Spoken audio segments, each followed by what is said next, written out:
नमस्कार दोस्तों, बहुत बहुत स्वागत है मोतिहारी स्टडी सेंटर में।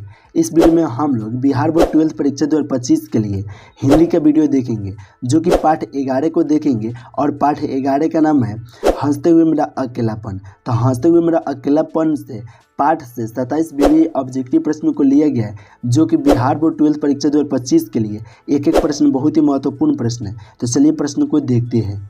एक नंबर प्रश्न करें, आदमी यथार्थ को जीता ही नहीं, यथार्थ को रास्ता भी है। यह कथन किस लेखक का है? तो मलेज का है। आप लोग याद रखिएगा, इसलिए एक का राइट आंसर ए होगा मलेज का। चलिए 2 नंबर प्रश्न को देखते हैं। यह प्रश्न करें, यथार्थ के इस लेन देन का नाम ही संसार है। यह पंक्ति किसके द्वारा लिखी गई है? तो मलेज के द्वारा लिखी गई है, इसलिए 2 का राइट आंसर बी हो जाएगा मलेज के द्वारा।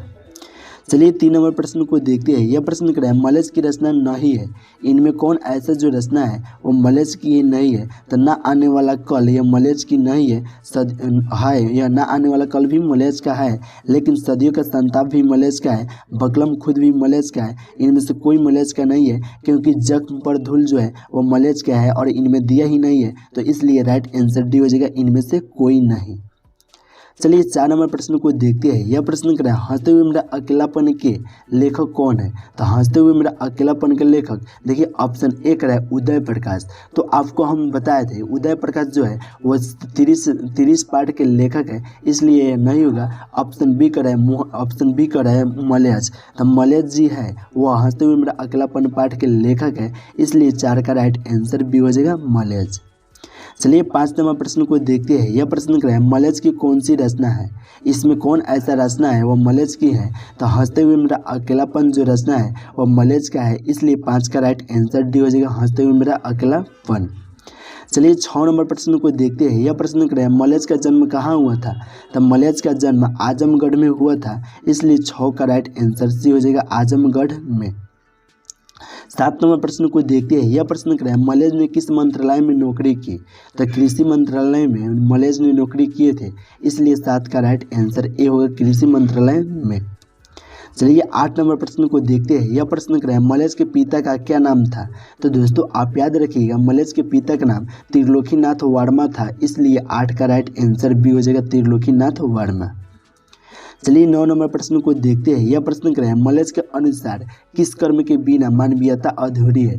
तो रचनात्मक कर्म के बिना, इसलिए 9 का राइट आंसर ए होगा रचनात्मक कर्म के बिना। चलिए 10 नंबर प्रश्न को देखते हैं। यह प्रश्न करें, मलेज छात्र जीवन में किस रोग से ग्रसित थे? तो क्षय रोग से ग्रसित थे, इसलिए 10 का राइट आंसर सी हो जाएगा क्षय रोग से। 11 नंबर प्रश्न को देखते हैं। यह प्रश्न करें, सेब बेचने वाली लड़की की आयु कितनी थी? तो दोस्तों आप याद रखिएगा, सेब बेचने वाली लड़की की जो आयु थी वह 7 से 8 साल था, इसलिए 11 का राइट आंसर ए होगा 7 से 8 साल। चलिए 12 नंबर प्रश्न को देखते हैं। यह प्रश्न करें, सूचना केंद्र में लेखक को आकर्षित करने वाला अधेड़ व्यक्ति जो थे वह कौन थे? तब बलभद्र ठाकुर थे, इसलिए 12 का राइट आंसर बी हो जाएगा बलभद्र ठाकुर।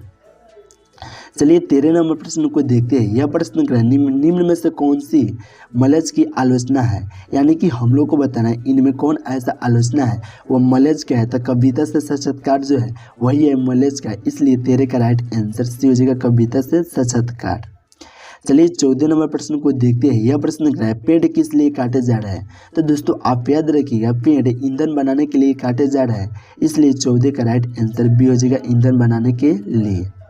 चलिए 15 नंबर प्रश्न को देखते हैं। यह प्रश्न करें, कौन सी रचना मलेज की है?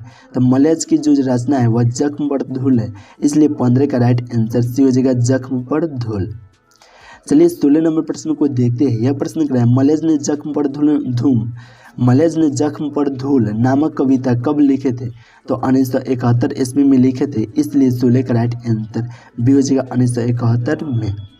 चलिए 17 नंबर प्रश्न को देखते हैं। यह प्रश्न करें, मलेज की माँ का नाम क्या था? तो मलेज की माँ का नाम प्रभावती देवी था, इसलिए 17 का राइट आंसर ए होगा प्रभावती। चलिए 18 नंबर प्रश्न को देखते हैं। यह प्रश्न करें, मलेज ने MA किस विश्वविद्यालय से किए थे? तो इलाहाबाद विश्वविद्यालय से किए थे, इसलिए 18 का राइट आंसर सी हो जाएगा इलाहाबाद विश्वविद्यालय से। चलिए 19 नंबर प्रश्न को देखते हैं। यह प्रश्न क्या है, सुरक्षा हो सकती है, यानी कि आपको बताना है सुरक्षा कहाँ हो सकती है, तो चुनौती को झेलने में हो सकती है, इसलिए 19 का राइट आंसर डी हो जाएगा, चुनौती को झेलने में।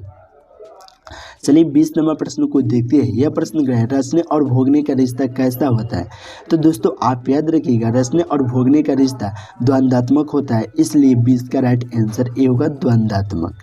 चलिए आपको जो भी प्रश्न याद होगा उस प्रश्नों को आप कमेंट करके आंसर देते चलिएगा।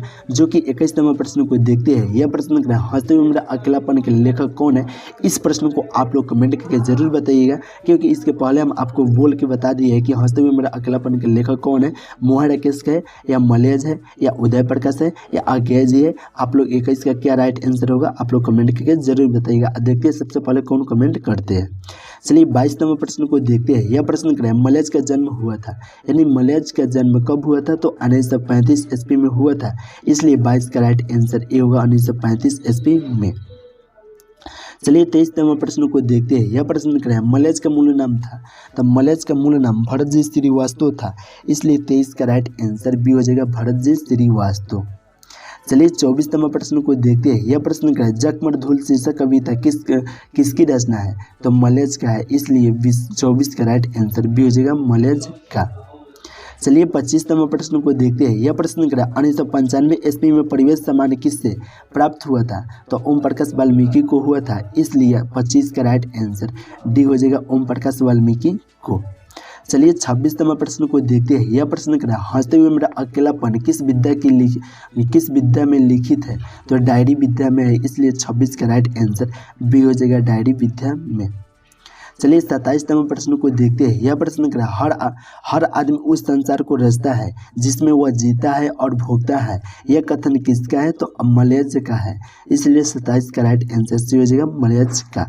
दोस्तों जो हम आपको 27 VBA ऑब्जेक्टिव प्रश्न बताया है, यह इंटर बोर्ड परीक्षा 2025 के लिए बहुत ही महत्वपूर्ण प्रश्न था, और जो भी प्रश्न आपको याद नहीं होगा फिर से देख के आप किसी भी हाल में याद कर लीजिए, क्योंकि इंटर बोर्ड परीक्षा 2025 के लिए बहुत ही महत्वपूर्ण प्रश्न है। तो चलिए दोस्तों यहीं पे वीडियो समाप्त करते हैं। अभी तक आप व्हाट्सएप ग्रुप में नहीं जुड़े हैं तो यहाँ पे जो नंबर शो करे 9709373736, आप इस पर मैसेज कीजिए, हम आपको व्हाट्सएप ग्रुप में जोड़ देंगे। चलिए फिर मिलते हैं नेक्स्ट वीडियो में।